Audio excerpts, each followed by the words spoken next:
اعوذ باللہ من الشیطان الرجیم، بسم اللہ الرحمن الرحیم۔ آج یہاں پر اللہ تعالیٰ کے جس بابرکت نام کی حمد و ثنا بیان کی جائے گی وہ نام ہے الغفار جل شانہ۔ اللہ تعالیٰ کی یہ صفت بندوں کے لیے دنیا میں بھی ایک نعمت ہے اور آخرت کے لیے بھی ایک خوشخبری سے کم نہیں۔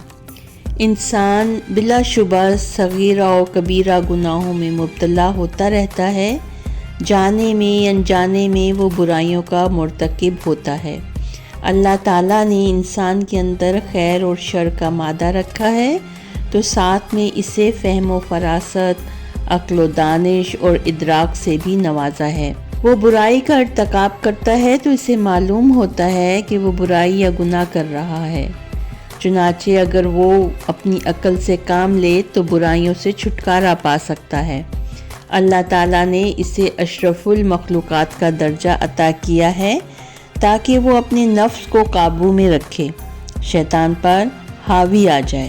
قرآن پاک میں اللہ تعالیٰ نے جگہ جگہ شیطان کو انسان کا کھلا دشمن قرار دے کر اپنے بندوں کو آگاہ کیا ہے کہ وہ اس کے بہکانے میں نہ آئیں، کیونکہ جو اس کے راستے پر چلے گا میں اس کا حشر جہنم میں شیطان کے ساتھ ہی رکھوں گا۔ مگر یہ حقیقت ہے کہ ہم کیونکہ اللہ تعالیٰ ہی کی تخلیق ہیں تو اللہ تعالیٰ کو معلوم ہے کہ ہم کبھی نہ کبھی شیطان کے بہکانے میں آ سکتے ہیں۔ کوئی دنیاوی منفیت ہمیں کمزور کر سکتی ہے، کسی وقتی لذت سے ہمارے قدم لڑکھڑا سکتے ہیں، لیکن ایسے وقت میں جہاد بن نفس کر کے ہم شیطان مردود کو اس کے ارادوں میں ناکام کر دینے کی صلاحیت بھی رکھتے ہیں۔ لیکن اگر ہم ایسا نہ کر سکیں اور گناہ کا ارتکاب کر بیٹھیں تو اللہ تعالیٰ غفار ہے، وہ ہماری توبہ قبول کرتا ہے۔ توبہ انسان کے لیے ایک ایسا ذریعہ ہے جو شیطان کو سخت ناپسند ہے، کیونکہ توبہ کر کے انسان شیطان کے چنگل سے آزاد ہو جاتا ہے اور شیطان کے تمام داؤ بیکار ہو جاتے ہیں، اور اللہ تعالیٰ توبہ کرنے والے اور گناہوں پر نادم بندے کو بخش دیتا ہے۔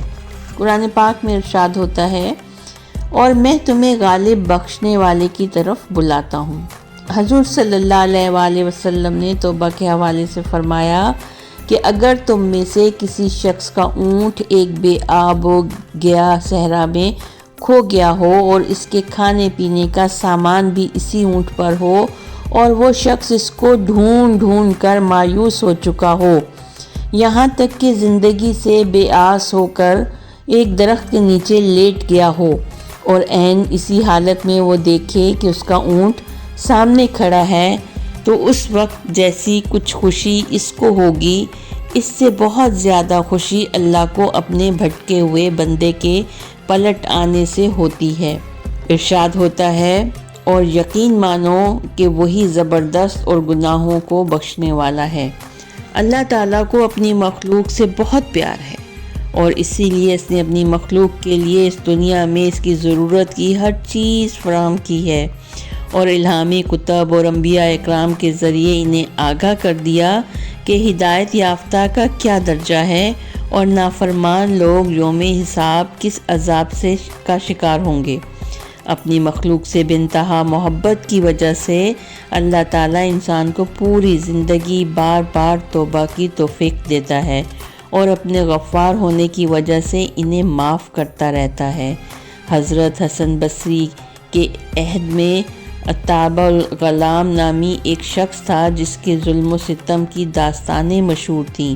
ایک دن وہ حضرت حسن بصری رحمۃ اللہ علیہ کی محفل میں آیا۔ اس وقت وہ قرآن مجید کی یہ آیت تلاوت فرما رہے تھے، کیا مومنوں کے لیے وہ وقت نہیں آیا کہ ان کے دل اللہ سے ڈریں؟ آپ نے اس آیت کی ایسی تشریح کی کہ لوگ رونے لگے۔ عطابہ الغلام نامی ظالم شخص کھڑا ہو گیا اور کہنے لگا، اے بندہ مومن، کیا مجھ جیسے فاسق و فاجر کی توبہ بھی اللہ تعالیٰ قبول فرمائے گا؟ آپ نے فرمایا، بے شک۔ عطابہ کا رنگ زرد پڑ گیا۔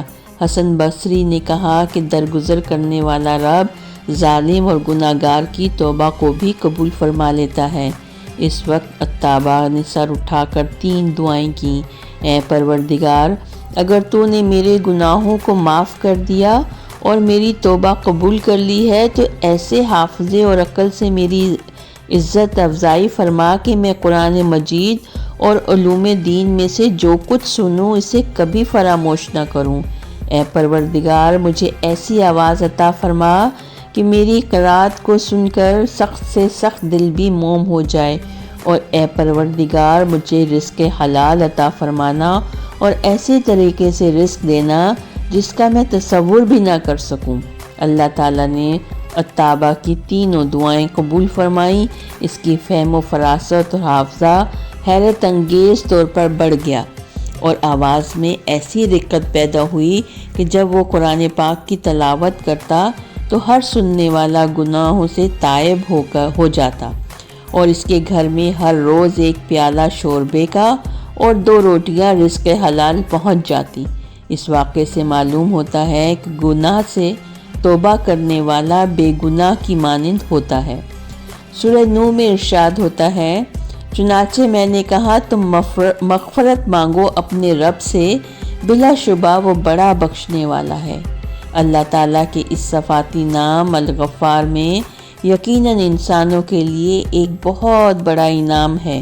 زندگی میں بار بار ہمیں موقع ملتا ہے کہ ہم اپنے گناہوں پر شرمسار ہو جائیں۔ جس خالق نے ہمیں زمین اور آسمان، چاند ستارے، غلہ اناج، آرام، سکون، صحت، تسکین اور نہ جانے کیا کیا عطا فرمایا ہے، اس کی نافرمانی کرنا ہمیں کسی صورت زیب نہیں دیتا، جبکہ نافرمانی کے بعد وہ محض سچی توبہ کرنے پر ہمیں معاف کرنے پر خوش ہوتا ہے، کیونکہ وہ غفار ہے۔ ارشاد باری ہے، جو پروردگار ہے آسمانوں اور زمین کا اور جو کچھ ان کے درمیان ہے، وہ زبردست اور بڑا بخشنے والا ہے۔ اللہ تعالیٰ اگر بندوں کو سزا دینا چاہے تو کسی میں طاقت نہیں کہ اسے روک دے، لیکن یہ اس کی غفاری ہے کہ وہ ہمیں مہلت دیتا ہے، توبہ کرنے پر معاف کر دیتا ہے، اور اس کا ثبوت ہمیں اولیاء اکرام کی ان بے شمار واقعات میں ملتا ہے۔ انتہائی گناہ گار لوگ سچی توبہ کر کے اس کی چوکھٹ پر سر جھکاتے ہیں، وہ غفور الرحیم انہیں نہ صرف معاف فرما دیتا ہے بلکہ اپنے ولی کا درجہ رحمت فرماتا ہے، ان کی ذات کو لوگوں کے لیے رشد و ہدایت کا سبب بنا دیتا ہے۔ اسی طرح حضرت مالک بن دینار ابتدا میں ایک شرابی تھے۔ حضرت فضیل بن ایاز ڈاکے مارتے تھے، لیکن اللہ عزیز الغفار نے توبہ کی توفیق عطا فرمائی تو ولایت کے اعلیٰ درجے پر فائز ہوئے۔ حضرت ابراہیم بن ادھم نے بادشاہت ٹھکرا کر اللہ تعالیٰ سے لو لگائی تو ولی بن گئے۔ حضرت بشیر حافی جن کا وقت مہکدے میں گزرتا تھا، انہوں نے زمین پر کاغذ کے ٹکڑے جس پر اللہ کا نام لکھا تھا اس کو اٹھا کر عطر لگا کر بلندی پر رکھ دیا تو اللہ غفور الرحیم نے انہیں بلند درجہ عطا فرمایا۔ غرض گناہ گار بندہ غفار الکریم جل جلالہ سے جب سچی توبہ کرتا ہے تو پھر اسے دربار الہی سے نیک زندگی بسر کرنے کی توفیق کا انعام ضرور ملتا ہے۔ صدق اللہ العظیم۔